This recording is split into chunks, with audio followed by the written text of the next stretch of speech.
Okay, friends, let's go. Page 91 is where we are up to in our amazing discovery of the secrets and eventually the laws of Chanukah. Okay, so we already discussed how the Greeks came in. We're at 200 years into the Second Temple. The Greeks came into Israel. Firstly, Alexander the Great came in. We spoke about how he met Shimon HaTzadik.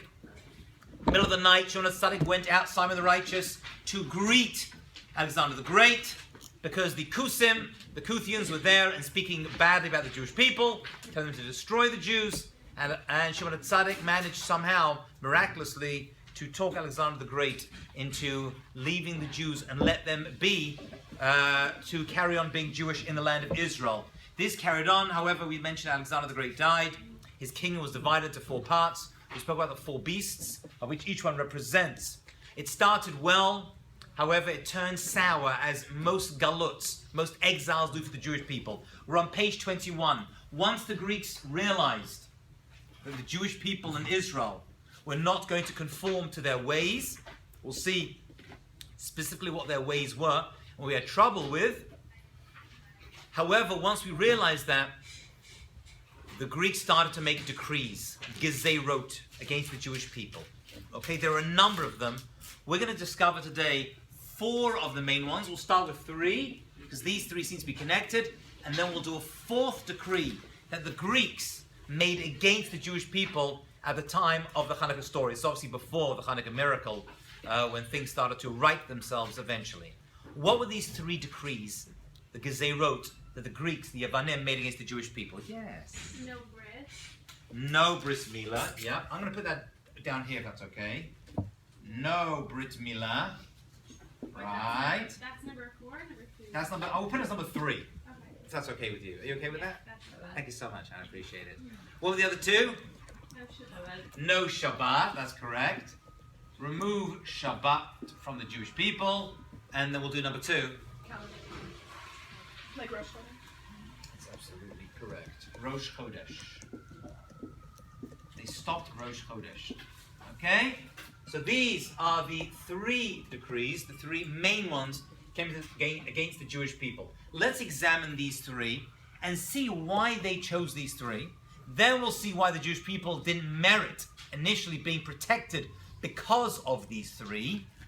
The fact that they were able to even decree against it. And then we'll see a 4th one, which kind of like ties all these 3 together. So let's start. Why do you think they chose to ban? But this is, by the way, this is not unusual. This goes right back. All right. If you just go back not too far before this, only a few hundred years, during the Purim story, we see that Shabbat was one of the things that thank you so much. The Persians, I think I got there. I was in Iran. I was in Great Neck, and went to Persia eventually. That the Persians were able to ban the Jewish people from performing. Okay, so one of the first things they do choose is Shabbat. Why Shabbat? Why do they choose Shabbat? Yes, Rachel. Because it's the central, like, I feel like that's the one thing, like, with Jews, like, it keeps the family together. Right. So we see Shabbat has within it, as we'll discuss next semester, is one of the things that really unites the Jewish people. Okay, it is the formation of our faith. Everything you need to know about Judaism can be found in the power of Shabbat. Okay, we'll stop there for a second. We'll jump to the other one, and then we'll come back again. Let's write number 3 for a second. Why would they ban Brit Milah? Yes, you're on fire today. What happened to you? You had your Wheaties for breakfast? No. Oh, okay. Weetabix. Weetabix. They have Weetabix in this country? Yeah, they do. They do. It's a British cereal. I know. Because they believe the human body was perfect. Okay, so one thing was right. They did see, I wasn't thinking of that, that's a good point. They did see that form having a very major impact on society, right? The Greeks idolized, and I use that word specifically, the form of the human body, right? Even the gods that they created were always extremely strong and muscular and big, never puny, and they wanted everything to be perfect. If you were born that way, you were perfect that way. That was one problem they had with them. But what did the bris milah mean for us, the Jewish people? That's from their side. What did it mean to us that they wanted to break us down? Are you asking me? I'm asking you, yeah. That was our covenant with God. That's our covenant with Hashem. You're going to say the same thing, Hannah Piskin? You wanted to say the same thing? It's our covenant with HaKadosh Baruch Hu, right? That's the word Brit. Okay? So the word Brit, or bris, means what exactly? Treaty. It means a promise. What's a treaty? A promise, really. Right? It says the promise between us and HaKadosh Baruch Hu. What's Shabbat? Shabbat is our promise to Hashem that we will always believe in the fact that He created the world and that He has continued involvement in the world. Didn't just create the world, but is continually involved with them. So it's also connected. Now there's another connection. If you don't get this question right, I'll be very, very impressed. Very impressed. Shabbat, Brit Milah, and the third mitzvah that is not on the board are referred to by another name in the Torah. Does anyone know what other way Shabbat and Brit Milah are referred to in the Bible? There's another word that is used to connect them, and another one as well, in addition to this one. Shall I give you what the other one is? The third mitzvah to help you a little bit? Tefillin. Tefillin also is known by this term. It's an unusual term to describe these mitzvot. And we're going to pull out this word, and we're going to examine it because it's going to reveal something about Shabbat and about Milah, and we'll see maybe more why the Greeks decided to ban these particular mitzvot in order to break the Jewish people. That's what they're trying to do. They're trying to spiritually break the Jewish people. They weren't killing us at this point, they were spiritually bringing us down. Whitney Kagan, impress me. Isn't it like the 3 signs of the Jewish people? Oh, very, very nice. Excellent. The 3 signs. Right. Raquel, you want to say the same thing? No. Okay. I heard that you have to, well, every Jew has to fulfill 2 of those 3 mitzvot. Right. You're saying the same thing. You're actually correct. Yes. What is the word we're looking for, though? Nope. Refer to Shabbat. Blank. He benu beneichem. The blank, but it's not found in the Torah. Oat. Very, very nice. Oat or an os is correct. Put over here. See that? An oat or an os is a sign. Okay? Shabbat, Brit Milah, and Tefillin are referred to as an os, a sign. What precisely, this is a very important word, it appears in the Torah a number of times in relation to these mitzvot. Why? Why would these particular mitzvot be called a sign? Who is it a sign for? What is it a sign about? I guess make it easier. What exactly do signs do? What does a sign do? What does a sign do? Yes? It reminds us of things, yes. I'd write this down if I were you, by the way, my friends. This kind of question I'll put in a final. I'll just throw that out there. Yes, what else do signs do? Inform. Inform us, such as don't walk into here, right? Don't walk over there. Or go 60 miles an hour, not 95. Or don't change lanes. Or this is the exit. What else do they do? Warn. They warn us, that's right. They warn us not to go in certain places, right? Be careful where you tread. Be careful where you go. Anything else that signs do for us?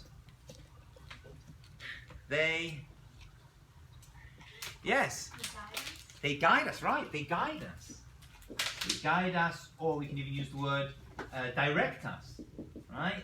This way to the entrance and that way to get out, right? This way to New Jersey. If you have such a desire to go there, I don't recommend it. But whatever you want, these are what signs do for us, okay? That is the idea of an os, an oat. Shabbat is called a sign. But there's something else a sign does. There's something else a sign does, which is what I really... All these things are very good, by the way. What else do they do? Isn't it like when you said in previous times, of like it shows that you're open for business? Right, as a very, store? very nice. Very nice. They also represent us. Let me explain. This is really what I want to discuss right now. Yeah, I mentioned this in another class before, but it works very nicely over here. And this is actually the Chofetz Chaim, and he says like this. He says, you have a store, and a store has a sign on it. That sign can reveal a lot about what's happening in the store, correct? For example, you have a store which is called Ellie's Bagels, which is a real store that exists not only in Monsey, where I'm from, but in every Jewish city in the entire world. Now, there's 2 things that we know about this store by looking at the sign. What do we know? Number 1, we know there's a guy called Eli, right? Probably some Israeli immigrant, right? Who decided to, go into business. And he said, the movie business is done, so I'll go into, I'll go into the restaurant business. And we know that Ellie's place sells bagels. Okay? So we have two pieces of information just on the sign. The sign itself is revealing to us what's going on inside the store. Correct? Is that right? You with me so far? Great. Let's say you turn up at Ellie's Bagels one day, and for your usual, favorite bagel, and we all know why Jews eat bagels, because we are a holy people. Oh, that's right. That's a joke your father always tells, and you grown at. That's right. So we have now Ellie's Bagels. Now, Ellie, usually you go for your favorite, bagel. By the way, when you reach my age, you don't eat bagels anymore. I don't touch bagels anymore, by the way. You can't, just do it. I know. You're young, you can eat it. When you reach my age, it's like bagels, like you have a bagel half asleep, like drool coming out. It's like flour. So you turn up Eddie's Bagels, and the door's closed, the lights are off, and the chairs are on the table. What do you know, Rachel, about the store? What's happening in this scenario? It's closed. It's closed for business. You turn up a week later, and the same sight greets you. Right? The lights are off, doors are locked, chairs are on the tables, but the sign is taken down.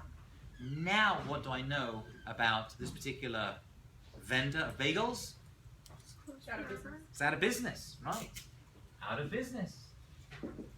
Like every store on Fifth Avenue, right? And going out of business for months and years and years and years. Right? What was that movie where there was actually a store called Going Out of Business? Thank you. Okay, that won't be on your final, I wouldn't worry. Okay, going out of business, that's right. Once the sign, listen very carefully, it's very important. Once the sign is taken down, I understand that the store is out of business. The Jewish people, my friends, have a sign outside our store. That's why the Torah itself calls it a sign. This is the Chavis Chaim's analogy, not mine. Well, he didn't use bagels, but he used a store. And what is that? That without Shabbat, and without Brit Milah, and the Greeks were aware of this, as were the Persians before them, as were the Nazis, right through history.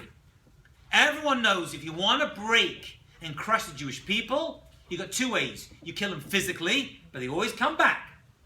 And you've got to try to gather them together from all over the Persian Empire, all over Europe. Whatever you're going to do, you've got to try to gather them together. That's one way. But you can also break them spiritually. And the way to do that is ban Shabbat and ban Brit Milah. Once these go, once you've removed these two mitzvot from the Jewish people, you go out of business. However, there was a promise. A promise is a Brit. And the promise was made to Abraham and to Isaac and to Jacob. And they were promised the Jewish people would never be out of business. We're always going to be around. So it's not going to work. You may cause peripheral damage to our people, but we're always going to bounce back. Okay? Which is why the Greeks have gone and the Jews are still here. Right? There's no one walking around the street saying, yes, I'm a Greek philosopher. I may take a Greek course in college, but it ain't more than that. Maybe involved in Greek life in other colleges, which I don't recommend, but that's exactly what they're up to. Okay?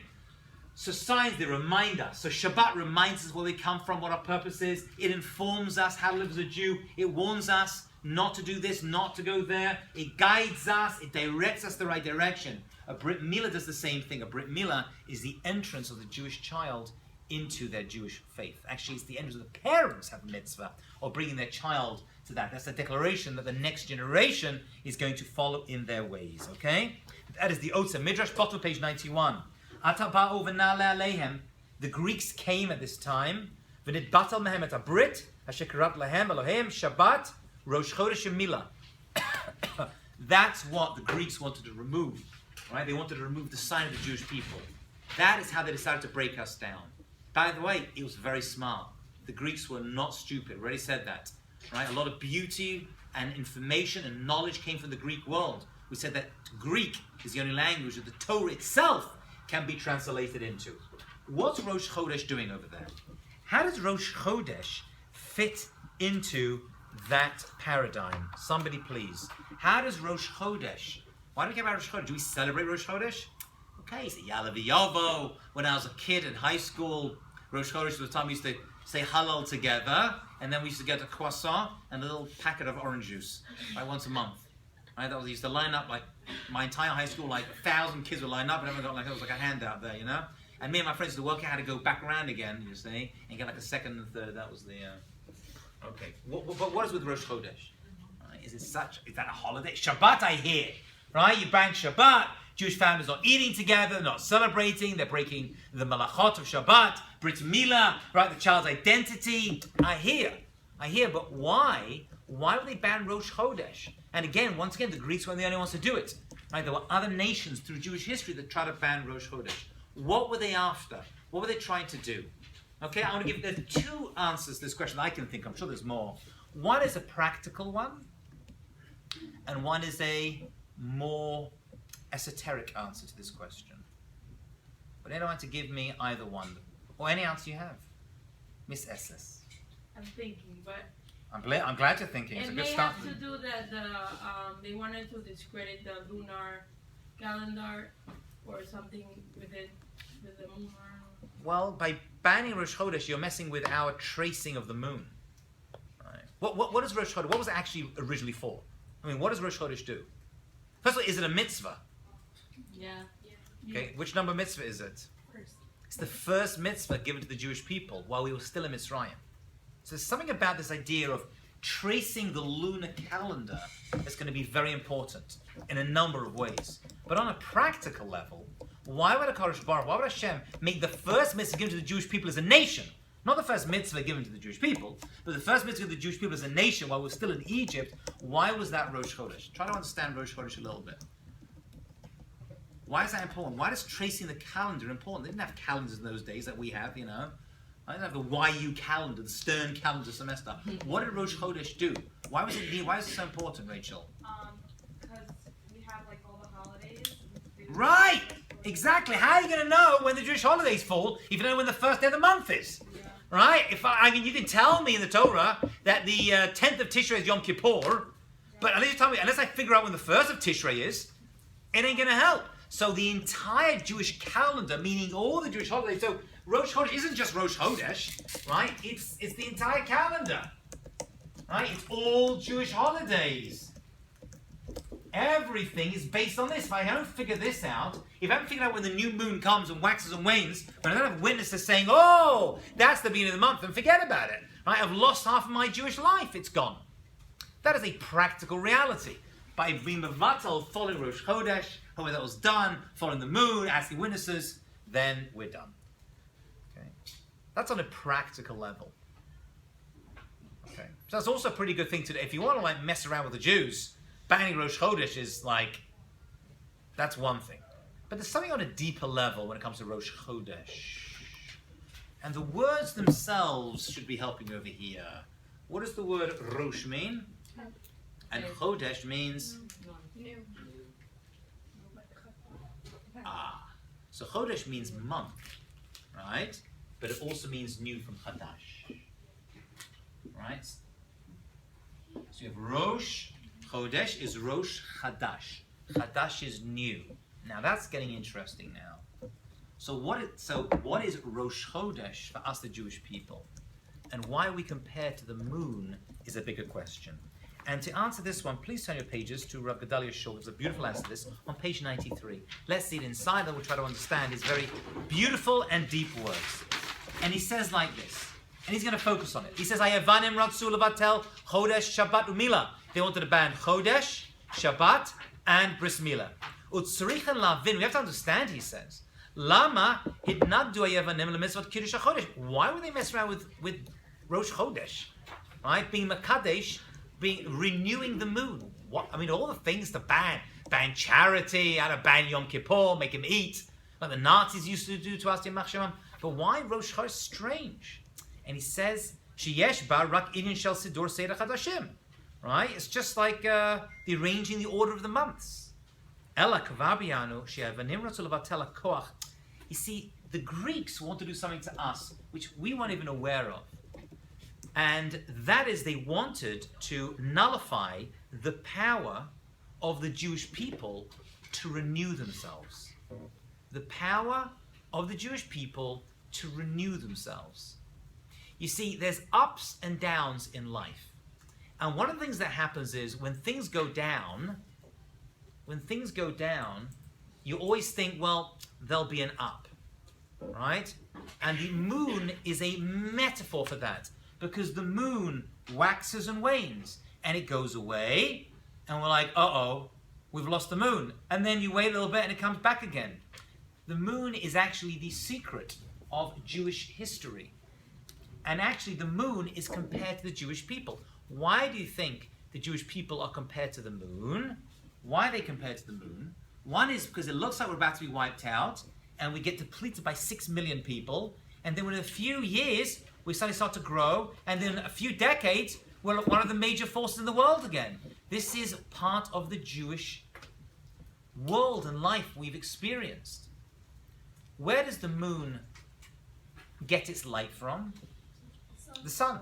The moon itself has no light, but it shines for us at night time, right? Because it reflects off the sun. Okay? So a number of people actually are compared to the moon as well.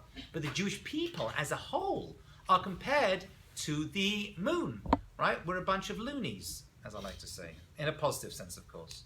That we operate sometimes in darkness, but we reflect the sun in that analogy being a Kodesh Baruch Hu in the Torah, and we reflect the sun's light onto the world, and we bring light to the darkness. Right? That's the Jewish role, to bring spirituality and light to the world. Okay? So the moon represents a couple of things. Number one, the moon, because that's what we're tracing, obviously. We're following the moon. That's Rosh Chodesh. One, it represents the ability to follow the calendar. But two, and create Jewish holidays. But two, and if not more importantly, it represents the power of renewal, that we go through harsh times and we come back. That is really what we're going with. They're like, no. This is over for you. Jewish people are done. Right? That's what the Greeks were telling us. The Jews are done. Your moon has been eclipsed for the final time. I like that. I just thought of that. Is that good? Come on. Give me something here. Throw me something here. Your life has been eclipsed for the final time, and you're going to be no more. Okay? That's what he was saying. That's what they try to do.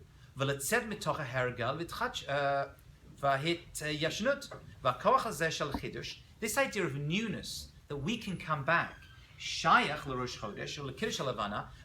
Chodesh, and the blessing over the new moon that we make once a month after Rosh Chodesh. That's why we actually say these words in Kiddush Levana. That's the blessing we make on the new moon as it appears.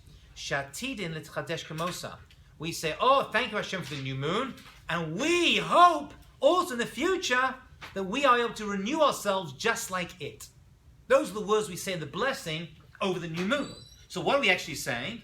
We're saying that, oh, the new moon came around again. Right now it's tough for us. We're in galut, we're in darkness. And we hope that we should also be mitchadesh. We should come around again.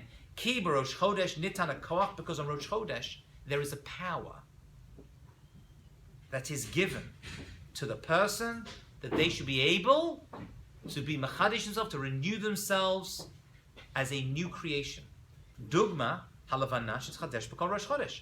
That's why the moon is a metaphor for the Jewish people, that it too every month renews itself. Ki im anu ro'im shalavana mitchadeshet. We look at the moon, we're like, wherever we are in the entire world, we all see the same moon, and we're able to say, I can be mitchadeh, I can actually renew myself. Ro'in anu sheyesh hashpa shetchadshut az be'olam. No matter how bad it's been for the Jewish people through our various exiles and persecutions and pogroms and Holocaust, we can look up at the moon wherever we are, because the moon is a constant, and we can say that it's down, but we get up. That is why we don't actually follow the solar calendar. We keep in line with the solar calendar, but we are more the moon people than the sun people. Right? The sun brights always. That's not us. There's ups and downs.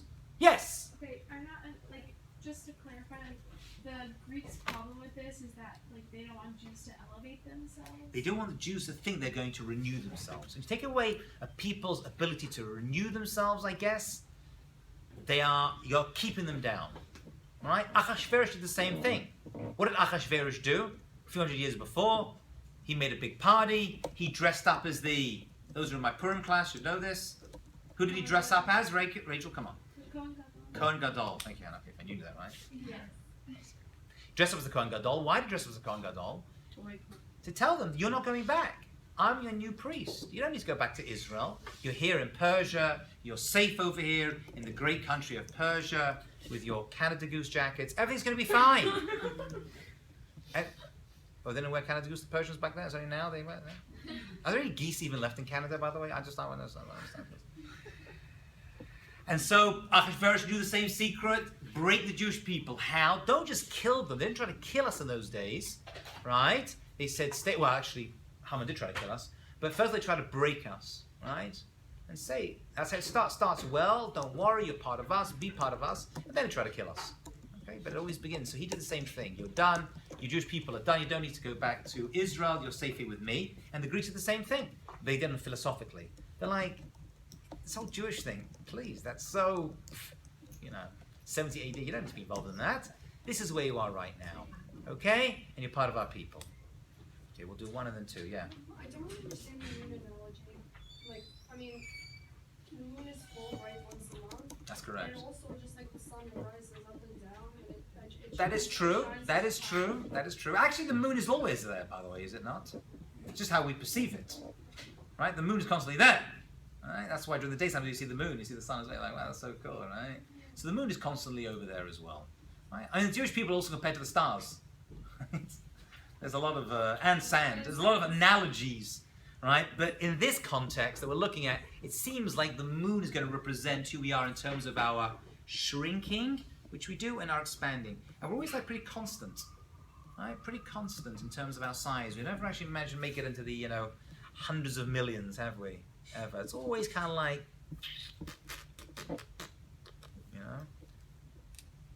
I wrote a whole book on this.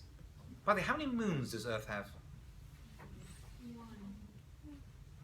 You sure? Rabbi, it's only one. Right, hence this expression, the moon, right? Actually, there's a second moon, actually. It's 3 miles wide. It goes around every 700 years or so. But we're not interested in that one. We're interested in the main moon.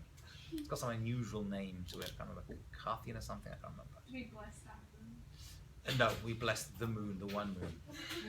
What would happen if we were looking at the wrong moon? No, I can get notice it, don't worry. Wow. Of course, the whole problem. They're throwing a spanner in the works right now. It's okay. There's only one real moon that we attach to. Yes, Shayna. So this little thing that happened with the Jews and with the Greeks and like before, like the sort of same thing that happened. Like, can we parallel that to what's happening right now with like the Jews in America and like I guess more European countries? You could. How you do it is up to you. There are people. Every gullet, every exile seems to have certain similar traits to them.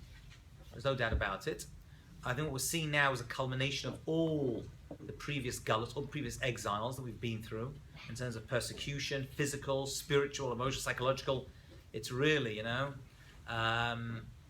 there is one similarity which I definitely see today that at the time of the Greeks. It's not, as I said, in the time of the Greeks, time of Persia, it was pretty clear who are the good guys, who are the bad guys. Okay? But in the Greek time, as I mentioned, the Greek exile was not like the other ones. It wasn't Jew against Greek. Right? As children, that's what we learn. We do the school plays, and that's how we did it all. But it was a lot more subtle than that. There were a lot of Jews who were on one side. There were a lot of Greeks on the other side, but there's a lot of Jews, dare I say, probably the majority of the Jewish people, who were actually siding with the Greeks themselves. And actually joined the opposition and said, hey, these people are bringing a lot of wonderful wisdom to Israel. Let's join them. Let's become part of them. And they actually became, the Jewish people, a lot of them became their own worst enemy. There were a lot of Jews, and they caused a lot of trouble.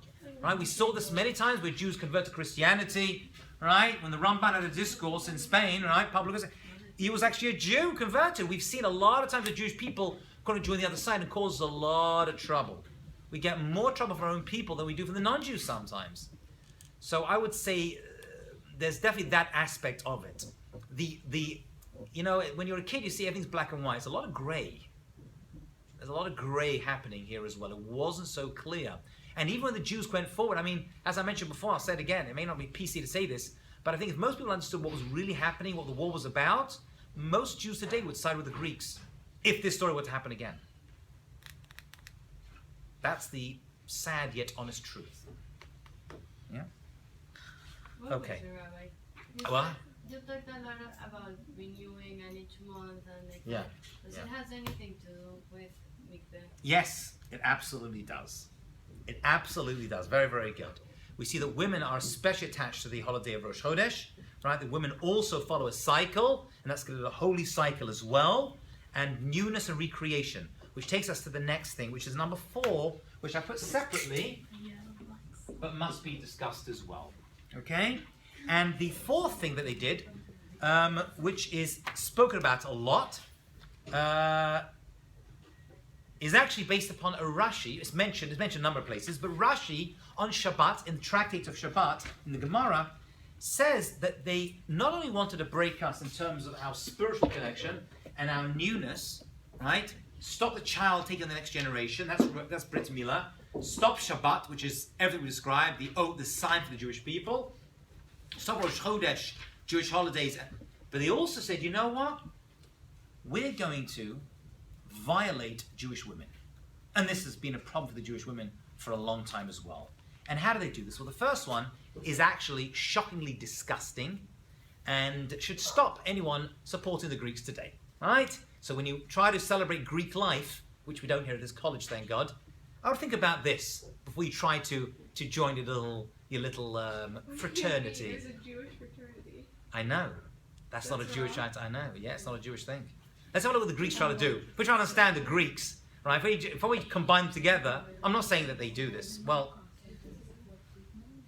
Shigazru Yavanim, says Rashi, the Greeks decreed, Al Kol Betulot, on all the virgins, Hanasut, who were about to get married, Liba'el L'Teif Satchila, they had to go the night before, and they were forcibly raped the night before their weddings by the Greek governor, who was the head of their town.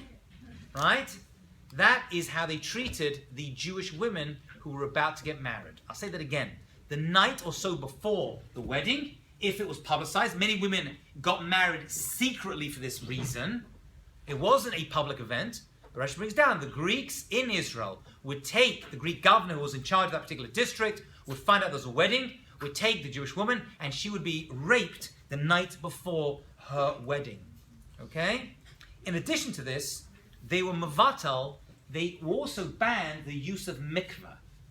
They banned the use of mikveh. Is that the 4th one? Banned use of- I would say, yeah. A family purity in general. I put like family purity, right? It's what they wanted to break down, right? That was what they were really after. Among that is the mitzvah of mikveh, right? They wanted to ban the mitzvah of mikveh. So you can imagine from just the basic idea how it violated, right? It broke the spirit and was an attack on Jewish women, which was one of the reasons that the Jews started to really, all of these are actually reasons why the Jewish people started to fight back, okay? But let's talk a bit about mikveh as well, because it's going to fit into this paradigm as well. Rechovot, Keneged Yavan. Oh, by the way, just in this thing of violating Jewish women, this happened for a long time after, and in many different tekufas, in different times of generation. You know, there is you know that many Hasidic women will shave their heads. Right? See, this is not halachic in any way, shape, or form. There's no Jewish law. This is a person has to. A woman can immerse with long hair in a mikveh, right? She has to make sure she immerses that every hair does actually go into the water. It cannot float on top. When you learn Hilchot Mikveh, you'll see, right? But no to say a woman has to cut her hair. So there's a couple of reasons that I know for this. I've spoken to people who have studied this. One is based upon Kabbalah, what hair represents, and stuff like that. Okay. But another reason is that they actually wanted to make themselves look ugly, so that in these situations they wouldn't be violated by the governors or whoever was, around in their time to attack them. That's actually one of the sociological reasons for that particular habit. Okay, which again is not Jewish law. There is no obligation to do such a thing, right? Even when it comes to the laws of mikveh. However, they want to make themselves look disgusting so they wouldn't be attacked for their marriage, which sounds crazy to us, but that's the way it was for a long time. And in many communities, that custom has continued. Okay. Yitzchak, we know in the Torah, actually in the parasha we're discussing now, dug wells. Right? Wells to take water out of the ground. And other people came along, and Avram dug wells, and they were refilled, and Yitzchak dug wells, they were refilled. There's a whole situation that comes up. There was a well that Yitzchak himself dug, And that well was actually the third well that he dug, and it was called Rehovot. Rehovot. So you read that, you're like, okay, he dug a well, and they gave it a name. Why would he give it a name? For an area. But the Bala Turim says something very interesting, and says, this is another example of a famous concept called Masa Avot Siman Labanim. What our ancestors did were a sign to us, and actually were a portent, were a spiritual sign to us, something that was going to happen. And look at this Bala Turim inside, bottom of page 93. He says, Rehovot. What was this well? Right? Yitzchak was doing something as a sign for the future. And it says, Keneged Yavan. This third well came Keneged, the third galut, the galut of Yavan, of Greece, Shegrazru, because the Greeks made a decree, Shelo Yutavlu, not to have the women immersed in the mikveh, Kidei Lemanam Mepririvia. Because if women don't immerse, they're not allowed to be sexually intimate with their husbands. They're not sexually intimate. What do? They can't have children. So once you do this and you stop women going to the mikveh, what happens? No Jewish babies. You've cut off the next generation. So actually the fourth one is just as bad and equal to all the other three. Because once you remove mikveh from the Jewish community, and by the way, the mikveh we see in Jewish law is very important. If a community doesn't have a mikveh and they have a Torah, and they can't afford to build a mikveh, you sell the Torah and make a mikveh. Because Torah is only good if you've got Jews that are there. But if there's no Jews, and there's no one's giving birth, then what's the point of Torah? So the halacha actually is, you can sell a Sefer Torah, take that money and build a mikveh. Right? That's how important this mitzvah actually is. Okay? If you're not able, unless you're in a landlocked city. Oh. Right? So you're not, what are you going to do? Right. You know? So yeah, I'm sorry, down here. I'm sorry. Rechovat, keneged yavan shkosu shaloi tavlu kedei lamono mepri revia, to stop having peruvu, v'nasa lahem nes. So actually, when Yitzchak, whatever this means, when Yitzchak dug these wells, somehow he had the intention that a miracle, had knowledge, I don't know what was going on over here, that in the future, wells of water would come up for the Jewish people. And he says, and it's based upon a midrash about Chanukah, that actually the water came up for the Jewish people, and they actually had wells in their homes at this time. Right, on their property, they were able to have these wells come, they were able to immerse. This is some miracle, and this actually, says the Bala Turim, was based upon the wells that Yitzchak was building, that somehow this miracle would occur many years later. Right? I don't know, he was creating the miracle, but he was somehow portending it, that they would be able to immerse and able to be their husbands. So although they decreed against them, a miracle happened at the time of Chanukah, or before the miracle of Chanukah, that actually wells came up and they were able to immerse in a mikveh. Yes? Weren't there like Greek bathhouses? Like, could they just go Well, there were. First of all, the Jews allowed into them, and just because you have a bath doesn't mean it's a kosher mikveh. A mikveh is specifically naturally drawn water that comes in, right? So mikveh has halachic properties to it, which a general bathhouse does not. Okay? Turn over the page. So we saw a couple of reasons by mikveh, and once again, right, this destroyed the spirit of the Jewish people, but it stopped intimacy, right? It's breaking down families, and there's one thing that is not good in Judaism is the breakdown of the Jewish family in any way, shape, or form. There are many, many halachot. Some of them extreme, dare I say, halachot, right? That we want to keep Jewish families together as much as possible. So when you want to attack the Jewish people, and the Greeks were aware of this, you break the Jewish family. You bring rift and destruction to the Jewish family. Turn over the page, 94. That's why Galat Torah, the Jewish exile by the Greeks, darkened the eyes. Right? Shechika, we said that the Greek exile, if you remember, was connected to the darkness at the beginning of creation. Remember we said that? That's one of the connections of the Greek exile to Choshech. Why? Because they literally darkened our eyes and the ability of us to have any form of understanding. Okay? What did they do? They want to detach the Jewish people from holiness. You see, Shabbat is Makadesh, Kadosh. It purifies, it makes us holy. The Brit Milah makes us holy. The Rosh Chodesh allows us to renew our holiness after we've had challenges. And of course, the ultimate holiness and a wedding and a marriage is called Kiddushin. Right? Marriage is Kiddushin. So the key word over here that they were attacking was the Kedusha. Right? They were attacking the Kedusha, the holiness of the Jewish people. Each of these mitzvot brings Kedusha. One goes to the mikvah, has relations, that is Kedusha coming to the home. Creating life is part of that. Shabbat is the first time we see the word Kadosh mentioned in the Torah, in the Bible, is in relation to Shabbat. Because that means it is the source of all Kedusha. We'll discuss that next semester. Okay? Rosh Chodesh allows us to be Mekadesh ourselves once a month. And of course, Brit Milah allows us to Mekadesh ourselves, particularly in that area of the body. Alright? In terms of sexuality, over to Mekadesh, that's what the Brit Milah represents. Okay? So this exile the Greeks gave us, right, was a chance to darken our connection to Torah. And not only they wanted to enact decrees against the Jews in order that we should forget the Torah, right? Obviously, they banned the learning of Torah. That's a given. One of the first things they do, and this goes right back and right forward, right? The Nazis, all the way back, you learn Torah, you close yeshivas, you stop learning Torah. The Torah is what keeps us Jewish. Okay, so they stopped and they banned Torah as well. Okay, and by doing this, they were hoping, says Rav Volbe over here, that the Jewish people would not be a holy nation anymore. Obviously, the Torah is called Kadosh as well. Okay, so all of this was to break the connection of the Jewish people to Hashem, to Kedusha, to Torah, and to each other. This is a multi-pronged attack. So here is the secret. If you want to destroy the Jewish people, this is how you do it. If you want to strengthen the Jewish people, this is how you do it. Right? These are the mitzvot. Okay? Which is why a Jew has to have two signs on himself at any time. Right? A tefillin and Brit Milah, and on Shabbat we don't wear tefillin because we don't need it. Shabbat takes its place.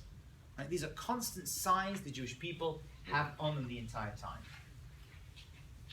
Now, the Greeks did something else that most people are not aware of. They created something, and this will help us understand why we celebrate Chanukah the way we do, but most people are not aware of this. The Greeks were the masters in one particular trade, in one business that is very big in America today and the world over. Does anyone know what business the Greeks, this is a very difficult question, you guys will be impressed. What were they really, which trade, which industry were the Greeks really good at? Sports is true, right? They're very into the Olympics, that is true. I'm talking about a industry. Like a clay, doing like theater. Not like an industry. Art, Spices. Jewelry. Wine. Animals. Wine. drugs. Drugs. I'll give you a hint. They were very, very good at Hunting. something which we see like thousands of times every day. Which industry are we victims of? I use that word, sarcastically. Technology. Well, they didn't have technology in those days. Right. We now use it technologically in a big way. What do we see thousands of times every single day? Cars. Buildings. Ads. Architecture. Ads. Advertising. They, as far as I'm concerned, the Greeks invented advertising. They really did. The idea that information could be spread in a very, very interesting way by repetition and constant visual stimulus. Okay, we'll go with that. Right? And repetition. What is an advertisement? It's the repetition of a message. A message comes again and again and again. But this is my own interpretation, by the way. I'll give you the proof and you can see if I'm right. Okay? They were masters of advertising. Now, advertising comes in many forms. Some of it is very, very in your face. Right? There's billboard, there's lights and information. But a lot of it is very, very subtle.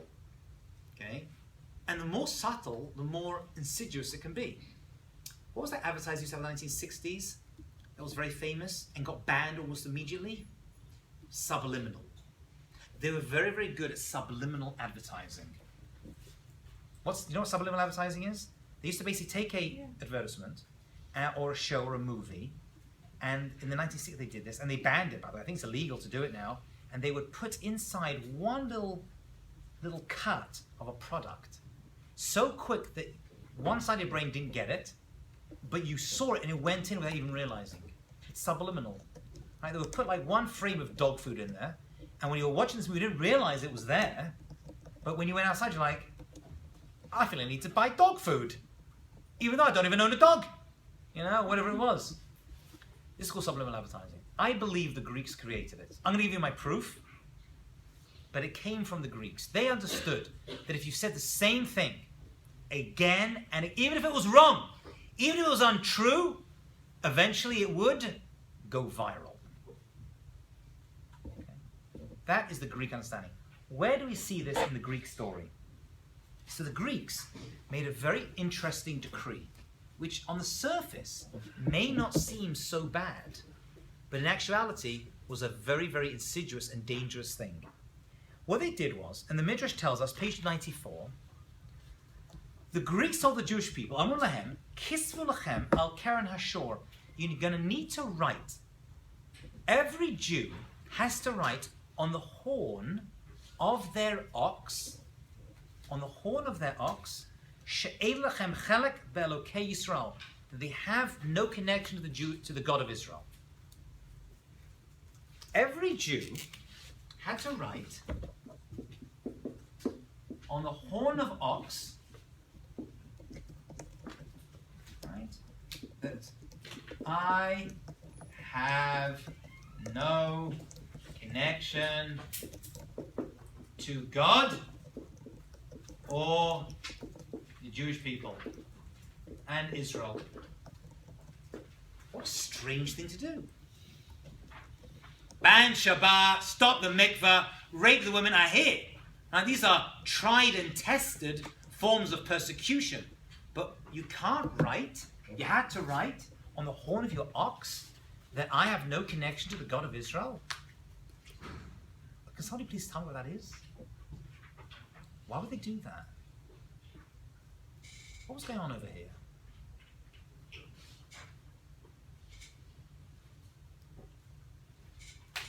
On a practical level, nothing deep or mystical, on a practical level, why would they do such a thing? Because if you dealt with your ox every day, you're going to see its horn. You dealt with your ox every day. Your ox was your form of business, right? You were plowing, you were dragging, and now the object that you owned and had with you the entire time, it was actually a genius move on the side of the Greeks, by the way. Really, they were smart people. Oh my God, they were really smart. If you want to get a message through, what do? You make someone write something themselves, put it somewhere where they see it all the time. Okay? I don't know what the modern day version of this is, right? But I guess billboards. There were billboards all over Israel that said, Jewish people done. This was the bumper sticker, right? Well, bumper stickers are so passé, right? You know, like, but this was what they saw all day, every day. They're plowing their field. I'm not connected to God, right? They were schlepping wood. They were moving things. No connection. They were feeding their animal. No connection to the God of Israel. Again and again and again. Subliminal advertising that was going to get into their brains. They didn't just attack us physically. They saw a mitzvot. They wanted to mess with our heads, and it worked. Many Jews turned away from this form of advertising. That's why I would say the Greeks actually invented advertising and the idea of viral advertising, right, for the people of the world. And this is actually the Maharal's interpretation. Says the Maharal, turn to page 95, right? He says, what is the reason? Well, he gives another reason actually. What does the ox represent? What does the cow represent? The golden calf. So there was this as well. This is also subliminal advertising that, hey, you Jewish people, you think you're so you think so kadosh. Let's not forget that you as a people sinned right after Mount Sinai with the sin of the golden calf. Okay. This is also from advertising. Oh, you think you're so great? Let me remind you of a past transgression, right, which you people actually never really got over. Right? We're still paying the price of the sin of the golden calf, actually. So that's one thing. Okay. He says, Maharal, this is in their mitzvah. Mavayas Asiba, Lechatchila al Lekativ al Keren Ashur, where they write it. Shiratzu lahaskir, wanted to remind Lekal Yisrael, the Jewish people, Etachete Egel, the sin of the golden calf. Shibgalu, Mespen, that Hashem hated them. Right? They thought after that sin that Hashem hated. He didn't, but that's what they felt. V'lachen, Chadlu me'az v'liyota ama nivchar, and they lost their position as the chosen people. He's like, hey, you were chosen, it's all done. Okay? Achashverosh did the same thing, but the Greeks did it too. Acha emet, but the truth is, Hashem isparach, B'cha Yisrael b'chira nitzchit. The Jewish people were chosen eternally. V'ahavotam, he loves them. Ahava, she'en tluy b'davar, a love that is not dependent upon things or even transgressions. V'gam lachash chatu hemimo, even though they sinned, he says, Hashem was with them. Right? So we knew that, but the Greeks were like, no, it's done.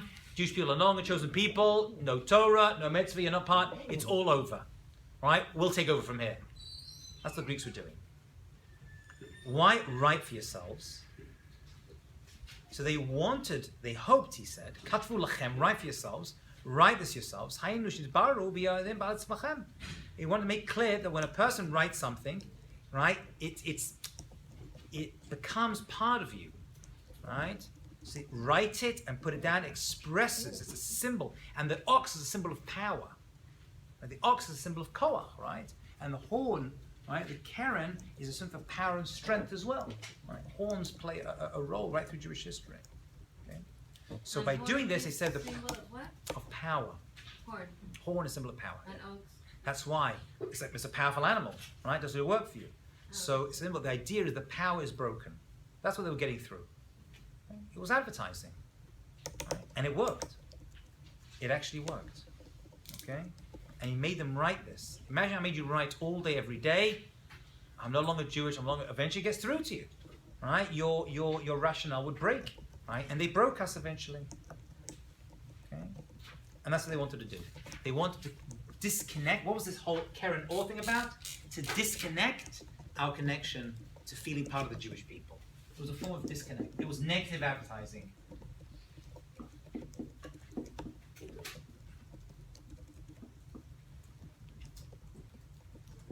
That's what they're trying to do.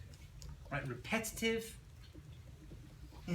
consistent advertising that they would actually put themselves. Okay?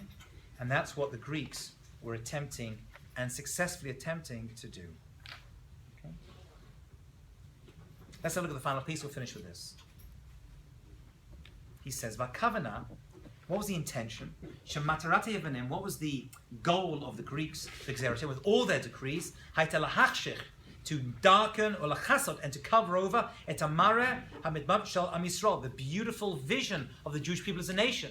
Right? Shabbat gone, Bris Milah gone, everything we are as a people, Rosh Chodesh gone, family purity gone. Right? And you're no longer part of the Jewish people. Write it out and look at it every day, all day. Right? It was constant. This was a barrage. Finish the most important part. So, how do we combat that? How do we combat this? You got to get this. What do we do on Chanukah that combats this? Light. We light a menorah. Now, where do we light the menorah? In the window. Or actually, we'll see, outside of the house is actually with a proper location. Do you know any other mitzvah in Judaism we do publicly? Do you have to put your sukkah out on the public domain? Okay, if you're Chabad somewhere, you probably do. Right? But we don't do that. You could have it in the privacy of your own backyard. Right? Do you have to keep Shabbat public? Does everyone have to keep Shabbat? Do you have to do it outdoors somewhere? No. Do you have to give charity publicly? Better anonymously. The only mitzvah that I know of that we do publicly is the menorah. It's Midah Keneged Midah. They advertised and made us advertise that there is no connection to God. So we have one mitzvah that we have to do publicly that everyone sees. We light it outdoors in the window, and we light it, we're going to see at a time when everyone's passing by. That's the optimum time. Coming home from work, everyone sees it. This Chanukah menorah that we light, one of the reasons, many reasons, one of the reasons it's lit in that way, in that place, is as a form of revenge advertising, if you will. I don't say revenge. It's a form of advertising as well. All right? It fits in. Remember, the mitzvah always fits in. Yeah, so we take the light, we'll see why light and why oil, we'll get to that. All right, we'll get to that. But the light is put publicly right, as a form of advertising as well. It's there to combat this. So you have your advertising, subtle. We have subtle advertising as well. We light it with our own hand, and we make sure that everyone sees it, that the Jewish people are still here. Can you see that? It all comes around. Okay?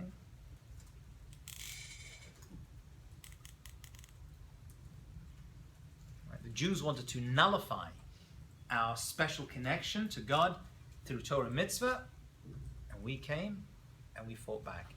And that's with the light.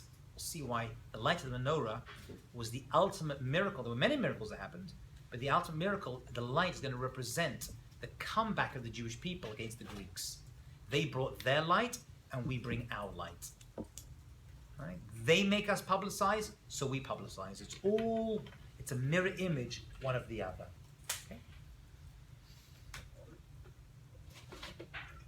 Okay, I'm done. Have a Shabbat Shalom. We'll start, God will, carry on Monday.